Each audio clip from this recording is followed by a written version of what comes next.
ರಾಜ್ಯದಲ್ಲಿ ಲೋಕಸಭಾ ಚುನಾವಣೆ ಸೋಲು ಹಿನ್ನೆಲೆ ಲೋಕಸಭಾ ಚುನಾವಣೆ ಸೋಲಿನ ಬಗ್ಗೆಯೂ ಚರ್ಚೆ.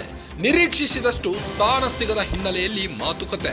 ಹೈಕಮಾಂಡ್ ನಾಯಕರ ಜೊತೆ ಸಿಎಂ ಡಿಸಿಎಂ ಮೀಟಿಂಗ್. ಸೋಲಿನ ಕಾರಣ ಹುಡುಕಲು ಸಮಿತಿ ರಚಿಸಿದ್ದ ಹೈಕಮಾಂಡ್. ಮಧುಸೂದನ್ ಮಿಸ್ತ್ರಿ ನೇತೃತ್ವದಲ್ಲಿ ಸತ್ಯ ಶೋಧನಾ ಸಮಿತಿ. ಸಭೆಯಲ್ಲಿ ಮಧುಸೂದನ್ ಮಿಸ್ತ್ರಿ ವರದಿ ಬಗ್ಗೆಯೂ ಚರ್ಚೆ. ರಿಪೋರ್ಟ್ ಮುಂದಿಟ್ಟು ಚರ್ಚಿಸಿರೋ ನಾಯಕರು. ಕೆಲವು ಸಚಿವರು ಲೋಕಸಭೆ ಚುನಾವಣೆಯಲ್ಲಿ ಕೆಲಸ ಮಾಡಿಲ್ಲ. ಮತ್ತೆ ಕೆಲವು ಶಾಸಕರು ಅಭ್ಯರ್ಥಿಗಳಿಗೆ ಸಹಕರಿಸಿಲ್ಲ. ಪಕ್ಷದ ಅಭ್ಯರ್ಥಿ ವಿರುದ್ಧವೇ ಕೆಲಸ ಮಾಡಿರುವುದು ಪತ್ತೆ. ಹೀಗಾಗಿ ಕೆಲವು ಸಚಿವರಿಗೆ ಕೋಕ್ ನೀಡಬೇಕು ಎಂದು ವರದಿ. ಹೊಸಬರಿಗೆ ಆದ್ಯತೆ ನೀಡಬೇಕು ಎಂಬ ಕೂಗು ಹೆಚ್ಚಾಗಿದೆ.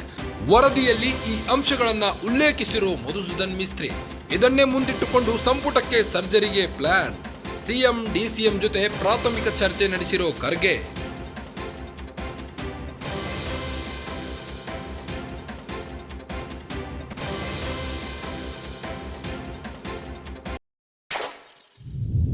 ರಾಜ್ಯದಲ್ಲಿ ಲೋಕಸಭಾ ಚುನಾವಣೆಯ ಸೋಲು ಹಿನ್ನೆಲೆ ಲೋಕಸಭಾ ಚುನಾವಣೆ ಸೋಲಿನ ಬಗ್ಗೆಯೂ ಚರ್ಚೆ ನಡೆಸಿದ್ದಾರೆ.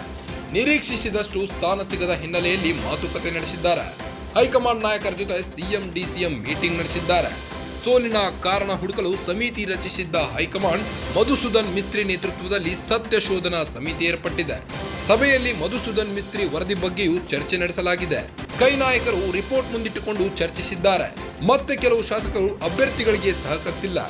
ಪಕ್ಷದ ಅಭ್ಯರ್ಥಿ ವಿರುದ್ಧವೇ ಕೆಲಸ ಮಾಡಿರುವುದು ಪತ್ತೆ. ಹೀಗಾಗಿ ಕೆಲವು ಸಚಿವರಿಗೆ ಕೋಕ್ ನೀಡಬೇಕು ಎಂದು ವರದಿಯಾಗಿದೆ. ಹೊಸಬರಿಗೆ ಆದ್ಯತೆ ನೀಡಬೇಕು ಎಂಬ ಕೂಗು ಹೆಚ್ಚಾಗಿದೆ. ಮಧುಸೂದನ್ ಮಿಸ್ತ್ರಿ ವರದಿಯಲ್ಲಿ ಈ ಅಂಶಗಳನ್ನ ಉಲ್ಲೇಖಿಸಿದ್ದಾರೆ. ಇದನ್ನೇ ಮುಂದಿಟ್ಟುಕೊಂಡು ಸಂಪುಟಕ್ಕೆ ಸರ್ಜರಿಗೆ ಪ್ಲಾನ್ ಮಾಡಿಕೊಂಡಿದ್ದಾರೆ. ಸಿಎಂ ಡಿಸಿಎಂ ಜೊತೆ ಪ್ರಾಥಮಿಕ ಚರ್ಚೆ ನಡೆಸಿರೋ ಖರ್ಗೆ.